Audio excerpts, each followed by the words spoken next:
In the ancient town of Aleppo, in northern Syria, there occurred at the end of the First World War a tremendous awakening among the few thousand Armenians who had survived the horrors of the genocide in Turkey. Because of Aleppo's commercial importance, Armenians had settled and prospered there as early as the 13th century. During periods of Ottoman oppression, many of these early Armenians of Aleppo lived in underground caverns beneath their churches.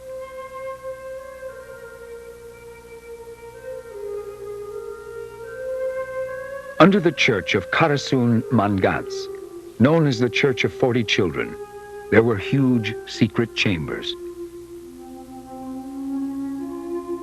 The miracle of Armenian rebirth in Aleppo in the early part of the 20th century has its roots in the destruction of the last kingdom of Greater Armenia. In the 11th century, Seljuk Turks from Central Asia overran the Armenian plateau. Armenian princes and barons, together with their armies and vast populations, migrated southward to Cilicia, to the shores of the Mediterranean. Under Prince Reuben, they established a principality in 1080, which a century later became a kingdom. This was a region of enormous strategic and commercial importance. For 300 years, Cilicia Armenia was a place of prospering trade and thriving cities, a place of genuine civilization. Beset by hostile forces from the east and from the west, it was a constant struggle to maintain the Christian faith. The 12th and 13th centuries were periods of creativity and progress, known as the Silver Age of Armenian culture.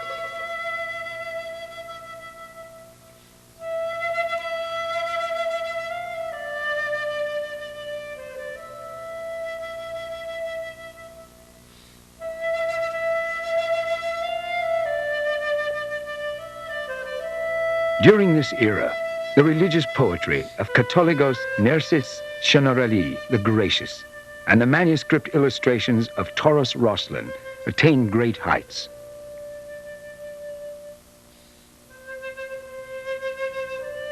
Learning, culture, and art flourished.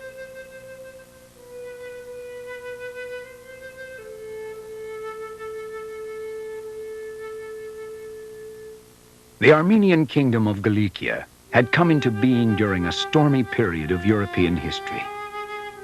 The First Crusade arrived in Cilicia in 1096, a scant generation after the establishment of the First Armenian Principality. The Crusader knights were welcomed by the Armenians, who provided provisions and military equipment. With their fortifications and castles, the Armenians guarded the rear flank of the Crusaders.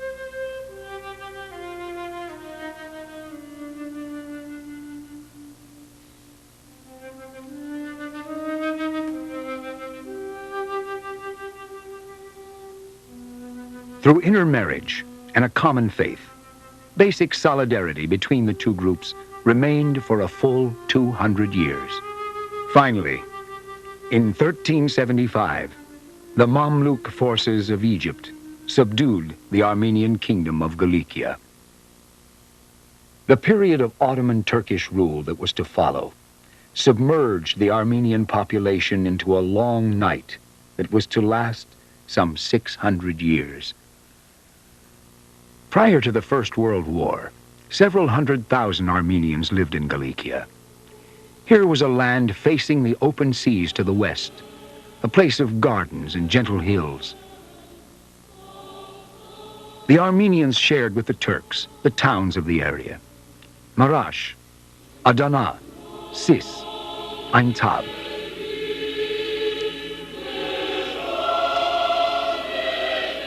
The rugged landscape was similar to Greater Armenia, where their forefathers had lived. Most Armenians were engaged in agriculture and lived in mountain villages.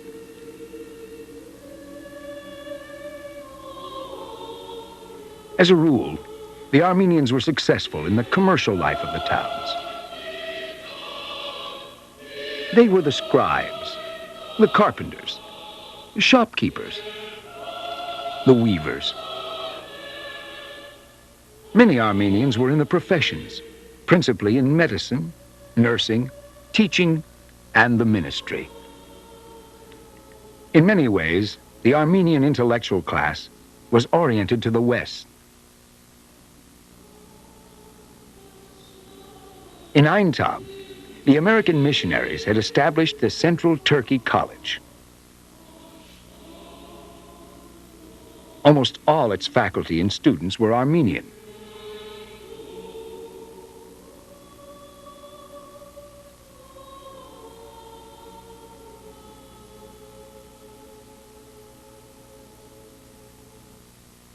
Christianity was the central force in the life of the Armenian community.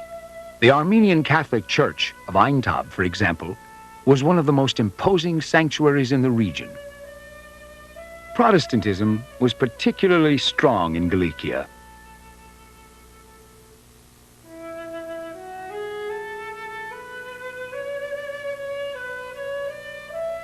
The Apostolic, or national church, retained its traditional dominant role in the religious and cultural life of the Armenians. This church was governed by a Catholicos who had his seat in the Cilician capital at Sis. Prior to the First World War, the Armenian Apostolic Church supported hundreds of churches and schools in Cilicia. During centuries of harsh Ottoman rule, dominant Turkish ways and customs had made changes in Armenian life. For example, the Turkish fez had been accepted as a headgear by the Garabid and Lucia Akbabian family, as by most other Armenians of the area. Armenians had been forced to use the Turkish language until they were no longer able to speak their native tongue. But their faith remained Christian, and their outlook was Western. They were a proud people.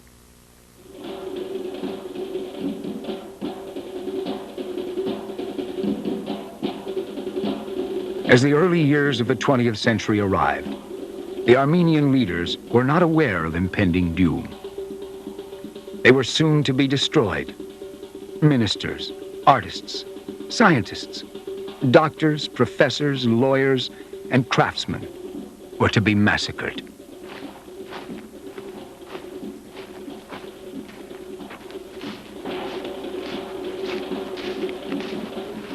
The genocide of 1915 brought to an end the centuries-old, uneasy Armenian and Turkish coexistence.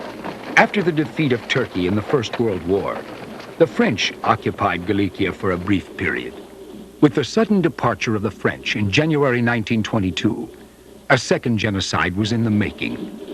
A good portion of the Armenian population of Cilicia was saved, however, due in large part to the Armenian defenders of Aintab, led by Audir Livonian and other volunteers.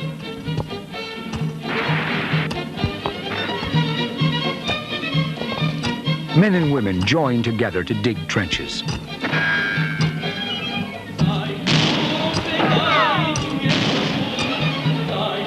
The old men made bullets and grenades. The defense of Aintab prevented a new massacre at the hands of the Turks, but bravery alone could not preserve a homeland for the Armenians. The Armenian defenders and survivors of Cilicia left their ancient homeland, never to return. Behind them remained ruined cities, torn down homes, churches and public buildings, and a few stranded old people. The aftermath of the genocide was everywhere.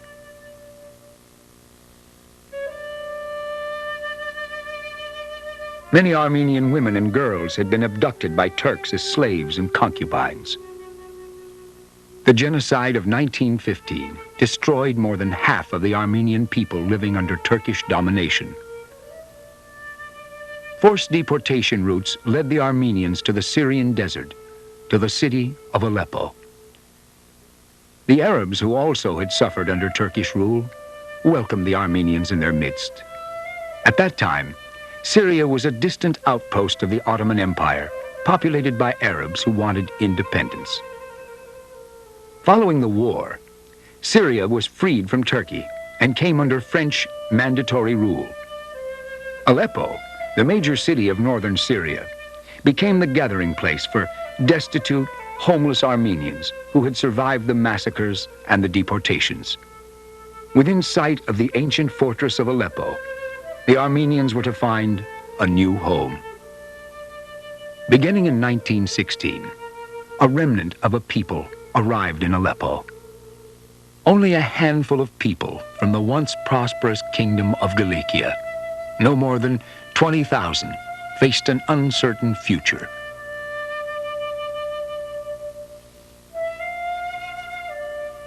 Gathered in small groups, they stood on the edge of a strange Arab town, full of bitter memories of forefathers always driven out of a homeland. Yet their first thought was to affirm their Christian faith by building houses of worship.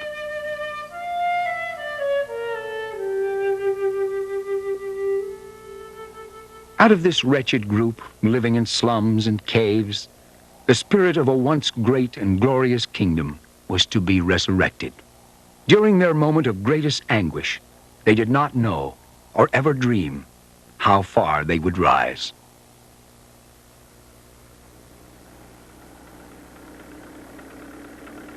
The American and European missionaries had been active in Cilicia for several decades. The missionaries had disapproved of establishing an Armenian political existence. After the genocide, they were careful not to offend Turks by championing Armenian calls for justice, although they remained generous in their relief programs. Armenian organizations and old-line Armenian families of Aleppo also helped their destitute compatriots. Together with American and French relief groups, they set up bread lines and soup kitchens.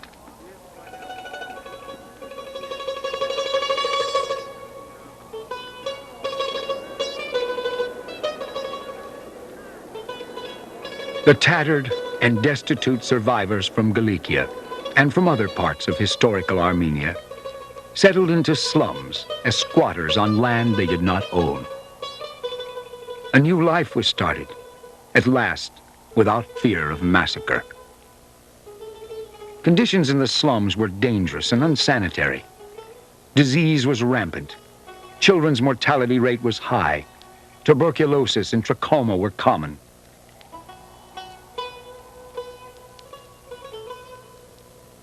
Vandalism and alcoholism were widespread.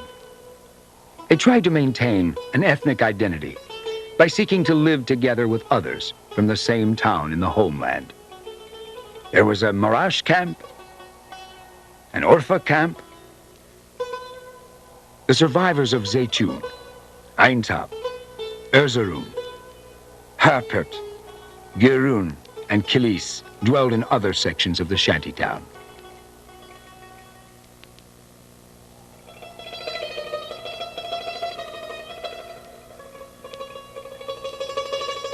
Always, there was the search for lost ones.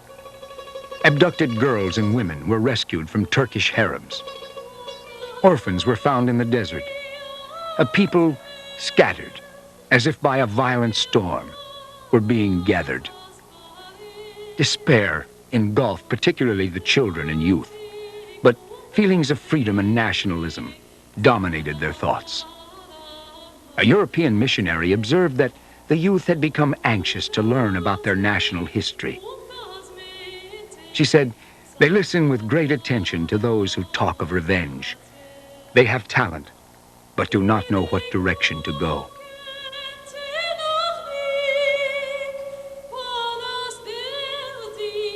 In the ancient homeland, education had always been an important part of traditional Armenian life. Now, bed sheets separated the makeshift classrooms. The traditional apprenticeship system had broken down during the massacres and deportations. Now, they started to refashion life by reviving old skills and talents in carpentry, needlework, weaving.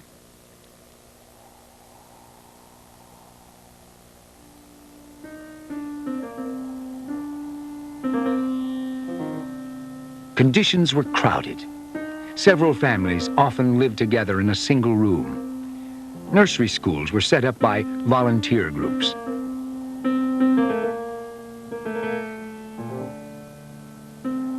Slowly, families were reunited. With each passing month, better housing, more food, better clothing, and leisure time were available.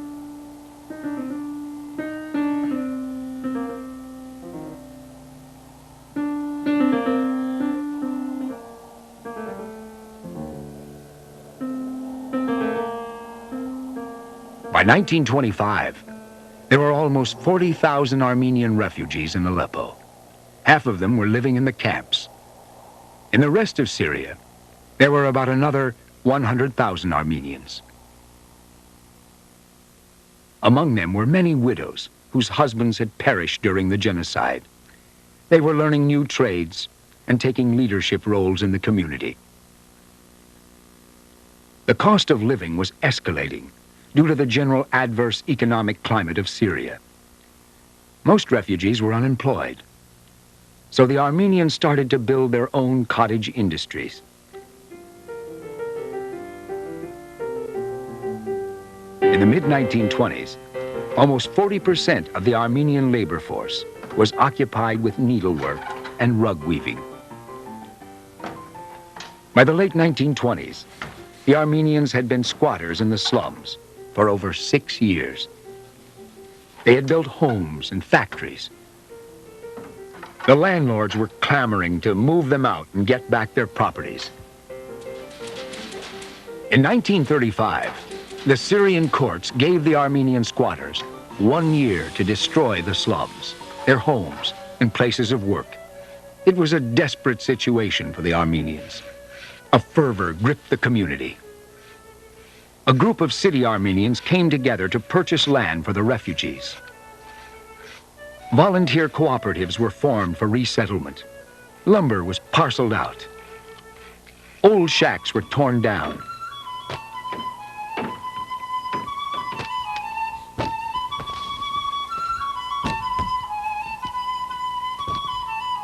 Vartan Darunian was there to record remarkable images.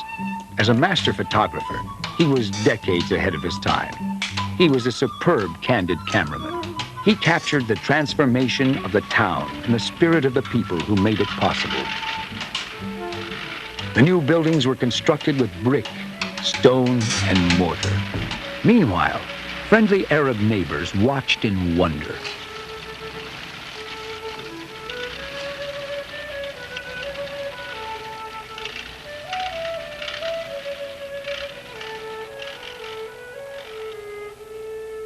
Reverend Nerses Saryan, in Arab garb, and other Armenians preached the gospel to their new Arab neighbors.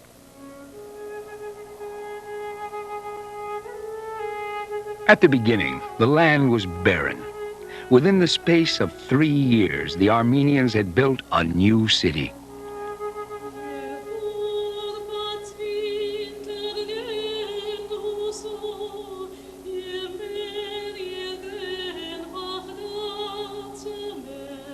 Other places would experience a revival of Armenian life, but Aleppo was the first place after the First World War to witness on such a large scale the awakening of the Armenian people.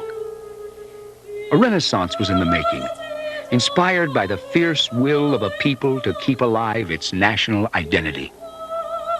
They built modern streets, shops, and clubs, a new life to erase the tragedy of the past, a unique suburb outside of ancient Aleppo, a new and perhaps better Cilicia.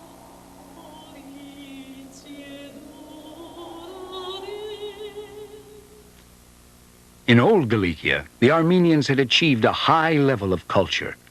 In Aleppo, they sought to recreate their lost civilization. They restored traditions and institutions and gave them new life.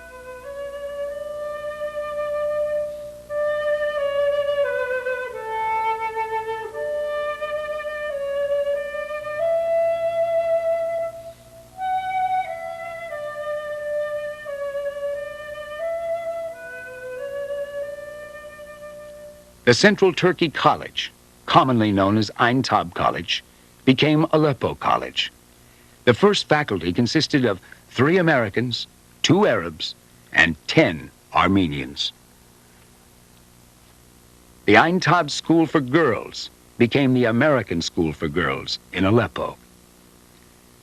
The administration of these institutions was American, but most of the faculty, the student body, and the moving spirit were Armenian. The teaching faculties from elementary school through college contained an equal number of men and women. An increasing number of women entered the teaching and nursing professions. The Armenians once again established an educational leadership. They built schools, established churches, and organized cultural associations. Aleppo Armenians became influential in Syria. They sent members to the Syrian parliament. Aleppo became one of the major centers of the diaspora.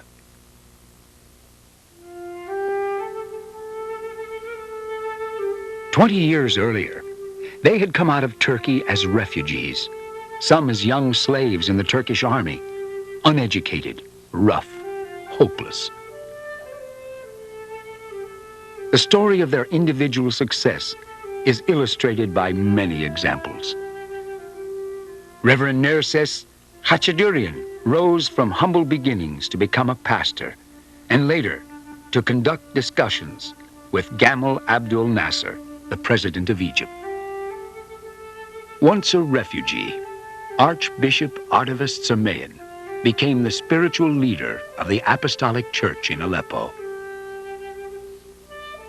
A survivor from Marash, Zare Payaslian became Archbishop of Aleppo and later Catholicos of the Holy See of Cilicia. Zorab Kaprelian, one of the Aleppo homeless, became a famous engineer and vice president of the University of Southern California. Reverend Siragan Agbabian, a boy from Tarsus, was to become one of the leaders of the Armenian colony in Aleppo.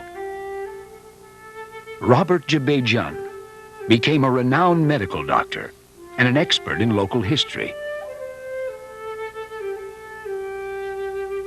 Levan Levonian, a master educator, expanded the curriculum of his school to include the performing arts.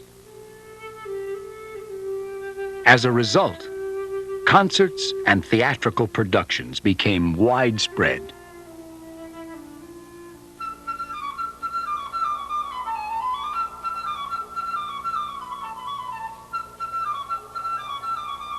Armenians became athletic champions of Syria.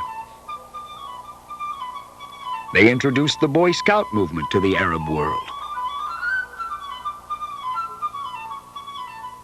They dominated professional athletics, particularly in boxing.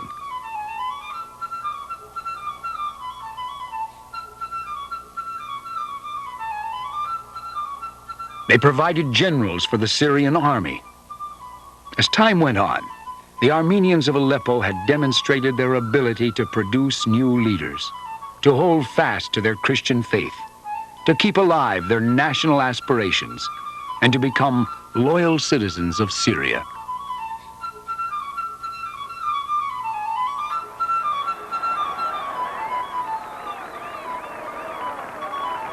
By any standard, the story of the Armenians of Aleppo was an astonishing rebirth of an old spirit in a new place.